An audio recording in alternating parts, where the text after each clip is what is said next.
უსახლკაროთა თავშესაფრის მიმდინარე მშენებლობა სოფელ დიდლულოში დაათვალიერა დღეს თბილისის მერმა.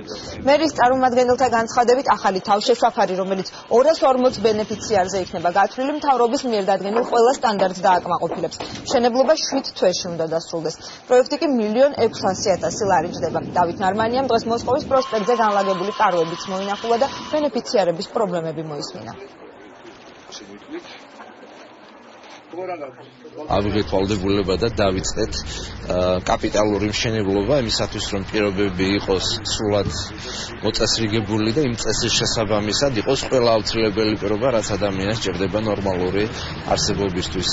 მშენებლობის ტემპები საკმაოდ ინტენსიურია, თუმცა ვიდრე აშენდება ახალი თავშესაფარი და ამ ადამიანებს გადავიყვანთ მანამდე მსახურებით აქ ისევე როგორც გასულ წელს მსახურებოდით, უნდა ყოფილიყო სასადილო, უნდა ყოფილიყო სამედიცინო პუნქტი, უნდა ყოფილიყო შემოსაზღვრული, ასე ვთქვათ, რომ გარეშე პირები დაცვის გარეშე ვერ ხდებოდნენ შიგნით.